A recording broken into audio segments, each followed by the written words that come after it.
बख्तावर के episode number 3 में आप ये देखेंगे कि बख्तावर लड़कों का हुलिया अख्तियार करके रिस्क की तलाश में, जॉब की तलाश में मारी मारी फिरेगी। उसकी मुश्किलात आसानी से हल होती हुई नज़र नहीं आ रही।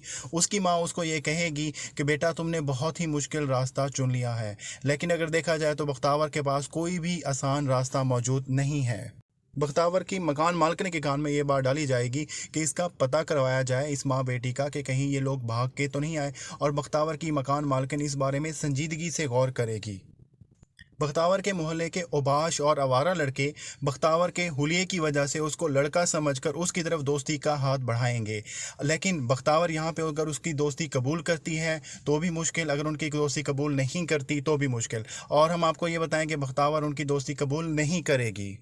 ये वही आवारा लड़के हैं जो बख्तावर को पहले छेड़ चुके थे और बख्तावर का पीछा भी करते हैं। बख्तावर को लड़कों के रूम में ज़िंदगी गुजारते हुए और मुश्किलें झेलते हुए देख के उसकी माँ परेशान हो जाएगी, लेकिन उसकी माँ किसी भी मामले में उसकी हेल्प नहीं कर पाएगी। बख्तावर का मुंह बोला खालू, जिसके घर वो पहले कुछ अरसे के लिए रह चुके होते हैं, बख्तावर को ढूंढता ढूंढता बख्तावर के घर के पास पहुंच जाएगा।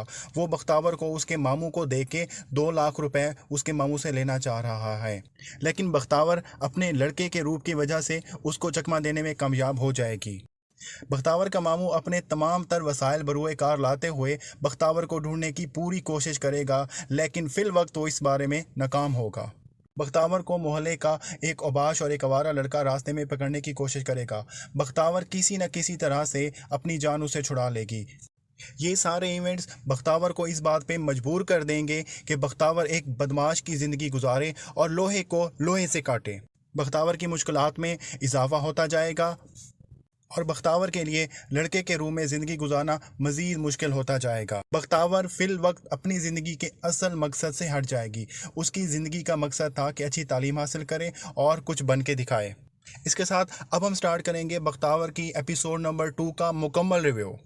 बख्तावर एपिसोड नंबर 2 में अपनी माँ के साथ कराची में अपनी खाला के घर को ढूंढ रही होती है, तो उसी वक्त उसका बैग छीन लिया जाता है। वो बैग छीनने वाले के पीछे भागती है और बैग छीनने वाला एक गाड़ी से टकरा जाता है। बख्तावर को उसका बैग तो वापस मिल जाता है, लेकिन उसकी माँ गुम हो जाती है। बख्तावर को रात को अकेला देखकर एक बुरा इंसान बख्तावर को वर्गलाने की कोशिश करता है। वो उसे झूठ बोलता है कि उसे पता है कि उसकी माँ कहाँ पे है। वो बख्तावर को तारीख कोने में ले जाने की कोशिश करता है, लेकिन बख्तावर उसकी नीयत को भांप जाती है और बख्तावर किसी न किसी तरह से उसे पीछा छुड़ा लेती है और फिर आखिर बख्तावर को उसकी माँ मिल ही जाती है। इसके बाद बख्तावर अपनी खाला के घर चली जाती है। ये खाला एक्चुअली उसकी माँ की बचपन की दोस्त होती है, जिसको वो खाला बुलाती है। वहाँ पे वो उनको ये बताते हैं कि वो सारी कश्तियाँ जला के आए हैं और वो अब यहीं पे रहेंगे, इसके लिए वो यहाँ पे जॉब वगैरह करेगी। उसकी खाला उसको ये बात बताती है कि शहर में जॉब ढूंढना, जॉब करना बहुत मुश्किल है और जिस रास्ते पे वो चल रही है वो रास्ता इतना आसान नहीं है। लेकिन इसके साथ उसकी खाला उसमें खुद एतमादी और उसमें कुछ करने की लगन देकर बहुत खुश होती है। बख्तावर जॉब की तलाश में जहाँ भी जाती है उसे ना ही सुनने को मिलती है, और इसके बाद बख्तावर अपनी खाला से पूछती है कि वो कहाँ जॉब करती है। इसके जवाब में उसकी खाला उसको अपनी फैक्ट्री में लेके जाती है जहाँ पे सिलाई कढ़ाई का काम होता है। बख्तावर अपनी खाला को ये बताती है कि वो सिलाई कढ़ाई का काम नहीं जानती। बख्तावर उसकी उसी जगह पे जॉब करवा देती है। वो कहती है कि यहाँ पे लिखाई पढ़ाई का काम भी होता है, मतलब क्लर्क वगैरह। पर बख्तावर की तनख्वाह बहुत बहुत कम होती है, सिर्फ 700 रुपये पर डे, जिसकी वजह से बख्तावर ये जॉब छोड़ देती है। और इस पे उसका खालू से कहता है कि मेरी नज़र में एक और जॉब है जहाँ पे ज़्यादा है लेकिन काम थोड़ा मुश्किल है।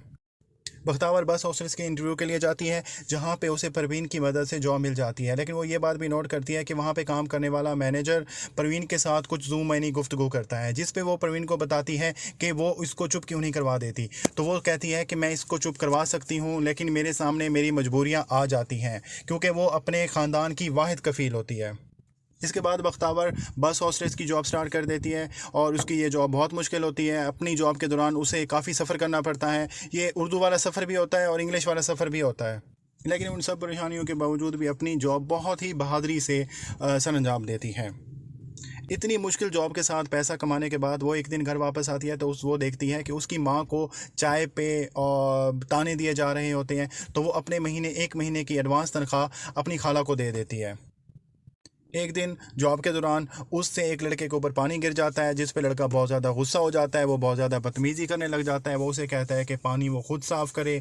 वो टिशू भी लेके आती है, लेकिन वो कहता है कि नहीं, ये खुद अपने हाथों से साफ़ करे। उसके बाद लड़का उसके साथ दस्तदराजी करता है और उसे कहता है कि तुम पैसों के लिए गैर मर्दों को पानी पिलाती फिर रही हो, जबकि मेरी बहनें मेरे घर पे बैठी हुई हैं। लड़के की इतनी बदतमीज़ी के बाद कुछ बुज़ुर्ग बीच में आते हैं और वो लड़के को लान तान करते हैं कि वो उसने बहुत ही गलत बात की है, और उसके बाद ये मामला ख़त्म हो जाता है।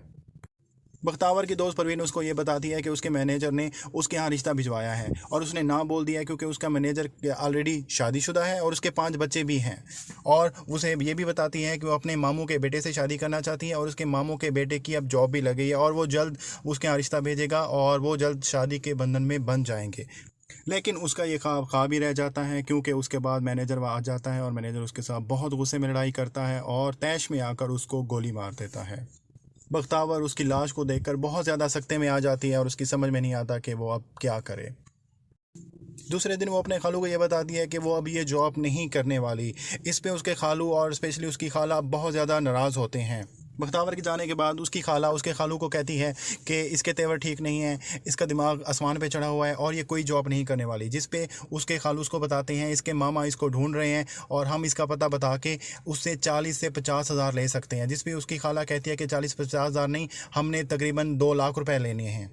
इनकी सारी गुफ्तगू बख्तावर सुन लेती है। इस पर बख्तावर अपनी गांव की सहेली को कॉल करती है, जिस पे उसकी गांव की सहेली उसको एक कॉन्टैक्ट नंबर देती है कि आप इससे कॉन्टैक्ट करो, ये बंदा आपको किराए के मकान दिलवाने में पूरी मदद करेगा।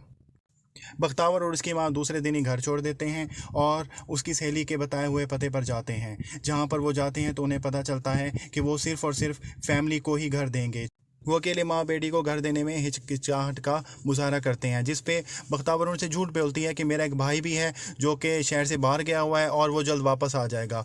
इस बात की वजह से उसके मालिक मकान उसको एक रूम किराए पे दे देते हैं, लेकिन उसे ये भी बताते हैं कि स्टाम्प पेपर तभी होगा जब उसका भाई वापस आएगा। बख्तावर को झूठ बोलने के बाद घर तो मिल जाता है, लेकिन मालिक मकान और उनकी मालकन को देख के ये साफ ज़ाहिर होता है कि वो उसके झूठ को पकड़ भी सकते हैं। वैसे ये बंदा तो मुझे शक्ल से ही ठीक नहीं लगा। मकान मिलने के बाद बख्तावर नीचे मार्केट में जाती है तो मोहल्ले के आवारा लड़के उसको छेड़ते हैं और उसका पीछा करते हैं, लेकिन उनको नज़रअंदाज करके कुछ सामान घर में ले आती है। घर पर वापस आने के बाद वो अपने बालों को छोटा कर लेती है और लड़के का हुलिया अख्तियार कर लेती है। उसकी माँ उसके लड़के के हुलियों को देखकर दंग रह जाती है। इसके साथ ही एपिसोड नंबर 2 ख़त्म हो जाती है। तो आपको हमारी अगर ये वीडियो अच्छी लगी तो लाइक करें और सब्सक्राइब करें, और अगर नहीं भी सब्सक्राइब करना तो कोई बात नहीं, मुझे कोई फ़र्क नहीं पड़ता, मजाक कर रहा हूँ, लाजमी सब्सक्राइब करें। बख्तावर के एपिसोड